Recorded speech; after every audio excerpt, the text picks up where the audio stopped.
estamos de regreso para abordar un tema muy importante. Hoy estamos con Laura Martínez Rodríguez. Ella es egresada de la Facultad de Psicología de la UNAM, además de especialista en estudios de la mujer del PIEM en el Colegio de México, máster en Género y Derecho de la Universidad de Barcelona, España, y especialista de terapia de reencuentro en Valencia, España. Y también en 1990 funda ADIVAC, que es una asociación para el desarrollo integral de personas violadas, AC. Muy buenos días, maestra, bienvenida al programa. Hola, muchas gracias por la invitación. Y vamos a hablar de este tema muy importante y muy serio, que es la violencia sexual infantil. Ajá, sí. Primero que nada queremos platicar un poquito sobre el trabajo de la institución y la importancia que tiene en contra del abuso sexual y la violencia en contra de niños y niñas adolescentes. Ok. Bueno, mira, ADIVAC, como bien ya lo comentaste, se funda en 1990 para trabajar con personas que han vivido violencia sexual. Niñas, niños, adolescentes, mujeres y algunos hombres, ¿no? Eh, lo que damos es atención psicológica especializada, ya con 30 años de experiencia. Tenemos un modelo de atención para cada una de las áreas, para trabajo con niñas, niños y con mujeres, personas adultas y con familiares, porque cuando trabajas el tema de la violencia sexual, trabajas directamente con la persona que vivió la violencia sexual, pero también tienes que trabajar con su entorno social, con su familia, con sus amigos, ¿no? Entonces, también tenemos un modelo para trabajar con personas cercanas a quienes hayan vivido violencia sexual. Y también damos asesoría legal, damos acompañamiento legal. Con quienes más trabajamos es con niñas, niños. Entregamos informes psicológicos también de toda la terapia, y entregamos también dictámenes psicológicos tanto a la Fiscalía de Delitos Sexuales como al Tribunal Superior de Justicia. Trabajamos en algunos estados de la República, porque las personas vienen hasta acá, hasta la Ciudad de México, a solicitar la atención, y entonces ahorita estamos trabajando con unas niñas en Durango, por ejemplo, y vamos a entregar un informe psicológico para estas niñas. Igual hemos trabajado en varios estados de la República, Hidalgo, Estado de México es tiro por viaje, ¿no? Pues porque nos queda muy cercano. Y también damos capacitación para profesionales para que tengan la sensibilidad del abordaje de la violencia sexual dentro de sus áreas. Y hacemos prevención tanto con adolescentes como con niñas, niños, y trabajamos cuestiones de autoestima con personas adultas. O sea, hacemos un trabajo que es integral, ¿no? Trabajamos integralmente con la sociedad. Eso es lo que hacemos en ADIVAC, y también hacemos incidencia política. Por ejemplo, hay un caso muy fuerte de una señora que le quitaron sus niños por un término que se está usando en toda la República Mexicana y que esperamos que se derogue, que es la alienación parental, que es un término que no tiene ningún sustento científico. Y pues estamos nosotras procurando que esto ya no se maneje en los demás estados de la República, ¿no? Entonces eso tiene que ver con incidencia política. Básicamente eso es lo que hacemos en Esos ADIVAC. son todos los modelos que se trabajan en atención en ADIVAC para la mujer, para los niños. Sabemos que hay una red muy grande de atención a todas las personas en general realmente. O sea, también, aparte de tratar violencia hacia menores de edad, también tratamos otros temas como para la mujer, ¿verdad? ¿Es correcto? Es correcto, sí, la violencia es contra, ¿no? O sea que es bien importante utilizar las palabras adecuadamente. Cuando decimos hacia, es como algo ya dado y algo ya determinado, Okay. y como algo que tiene que suceder. Y cuando decimos contra, es porque se le está imponiendo a una persona algo que no le gusta, ¿no? En el caso de la violencia sexual, también es muy importante nombrarlo así, como violencia. No es abuso, o sea, no es que nada más te tocó, que nada más te tocó los genitales o muchas veces las personas llegan a decir, pues es que nada más le tocó por encima sus genitales. Eso es violencia. O sea, no es necesario que haya una penetración por algún orificio del cuerpo de quien está siendo atacada para decir que es violencia. Entonces, sí hay que empezar a nombrar las cosas como son. Así como en el ámbito de la sexualidad nos enseñan a que tenemos que nombrar las partes de nuestro cuerpo por su nombre, en el caso de la violencia sexual también es así. Hay diversos tipos penales. La violencia sexual tiene diversos abordajes, desde el ámbito social, desde el ámbito psicológico, desde el ámbito médico y desde el ámbito legal. En el ámbito legal sí hay tipos penales, y estos tipos penales sí, ahí sí se manejan diversas conductas que tiene el agresor contra la persona que está violentando. Y entonces ahí sí hay un tipo penal que se llama abuso sexual.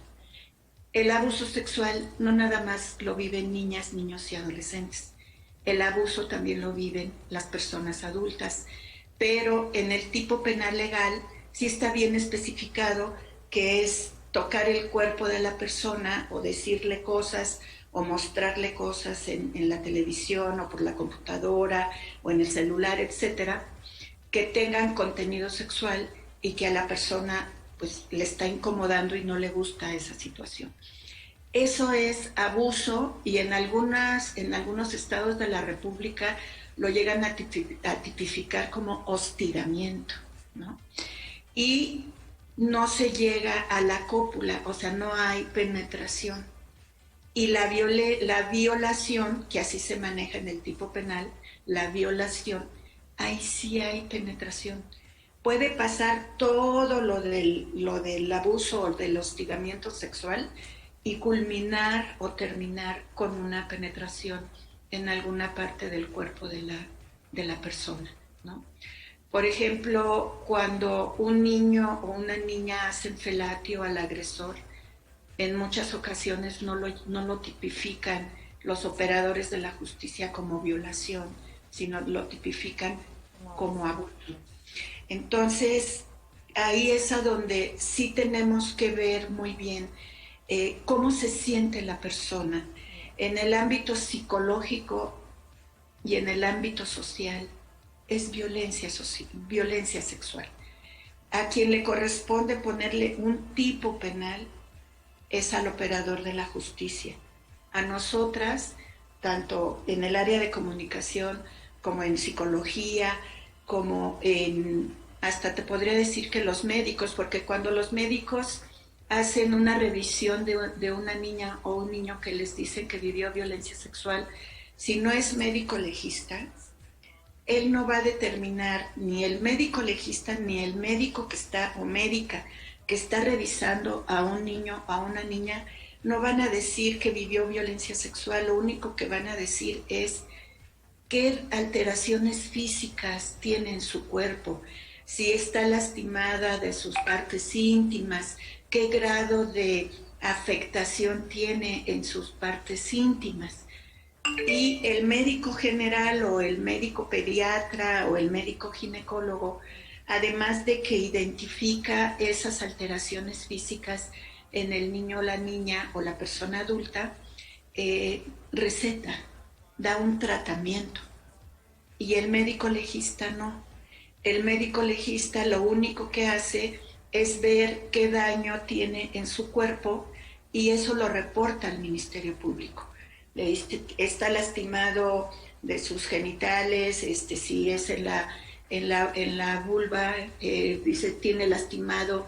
Ellos se manejan con las manecillas del reloj, a qué altura tiene lastimado, o si tiene desgarre, etcétera, ¿no? Pero ellos no saben si esas afectaciones físicas fue por la violencia sexual. Eso, ¿quién lo va a determinar? Es el Ministerio Público, ¿no? Entonces, Sí, Como perdón. bien menciona, no, al contrario, como bien menciona y dijo, es muy importante, además de reconocer y conocer bien los términos que utilizamos, la diferencia entre el abuso y la violencia, que son muy importantes clasificarlos tal cual son, como comentaba usted. Yo quiero preguntarle, desde su especialidad, ¿cuáles son los puntos o temas que actualmente se trabajan para la prevención de la violencia y el abuso? Mira, para la prevención de la violencia sexual, yo no diría abuso, yo diría violencia Correcto. sexual, ¿no?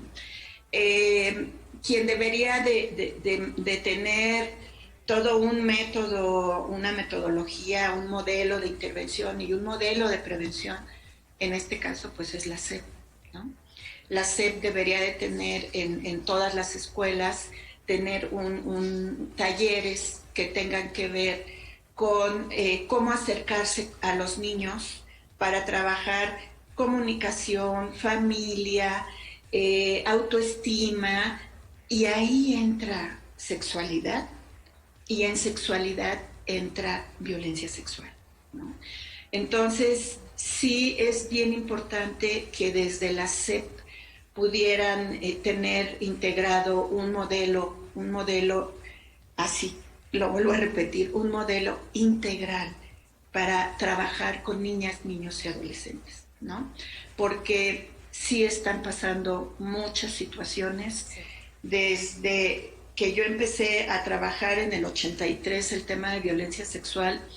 Desde esos años se empezó a hablar de la explotación sexual infantil y sobre la explotación sexual infantil que pasaba dentro de las escuelas. Ahora recientemente, no sé si ustedes se enteraron, hace más o menos 2 semanas, una organización que se llama ODI, que es una oficina que trabaja cuestiones legales de violencia sexual, sacó una investigación que hicieron en escuelas porque les llegaron casos de niñas y niños que habían sido explotados sexualmente en escuelas. Y entonces ellos fueron a las escuelas y bueno, parece que fueron como 17 casos que les llegaron de explotación sexual, hicieron una investigación y pues salió que, pues sí, hay una red, ¿no? Hay una red de explotadores sexuales de niñas, niños, que los graban, que los filman y que venden estas grabaciones, ¿no? Entonces, tu pregunta es determinante, es bien importante, porque sí las instituciones que son las que tienen a los niños, en este caso la SEP, y que la SEP es a nivel federal, es en toda la República, son los que sí tendrían que articular alguna forma, alguna manera de poder hacer prevención, no pensando puntualmente en la violencia sexual, sino pensando en que a las niñas y a los niños se les debe de transmitir una educación amorosa, pero además una educación en la confianza. Y si los niños tienen confianza y los niños aprenden a poner límites, si los adultos no tienen límites, ¿no? ¿Cómo los niños van a aprender a poner límites? Entonces, sí es una cuestión de retomarlo, ¿no? Así de manera integral para que nuestros niños, que ya en unos años ya van a ser adultos, Justamente. eh, puedan tener un desarrollo adecuado y puedan tener una interacción ya como adultos adecuada, porque cuántas personas adultas no hay que vivieron violencia sexual y que ya son adultas y que nunca lo hablaron y que sí, cuando van a trabajar, pues tienen depresiones muy fuertes, crisis de ansiedad, intentos de suicidio, depresiones muy fuertes, porque vivieron violencia sexual y nunca lo hablaron. Y entonces eso afecta a la sociedad, porque dejan de trabajar, ¿no? Y ya no son funcionales ni para ellos mismos ni para la sociedad. Y entonces a quien se está afectando es a toda la sociedad, no nada más a una persona, ¿no? Sino a toda la sociedad. Y entonces a quienes les tenemos que llegar pues son a esas personas que están viendo que la explotación sexual infantil les deja dinero, ¿no? Como usted Sí, dice, sí, sería muy les deja. importante desde el momento de la educación a los menores para que cuando sean grandes también, pues educarlos en una continua de reconocer realmente lo que es la violencia y todo esto. Maestra, pues muchísimas gracias, la verdad, por traernos esta información, por su tiempo. Tenemos las redes también en pantalla y le agradecemos muchísimo que haya compartido este espacio con nosotros. Ok, no, al contrario, gracias a ustedes. Muchísimas gracias. Bye. Y así es muy importante reconocer, como nos comentaba la doctora, todo esto, pero vamos a un corte y regresamos aquí en Alégrate.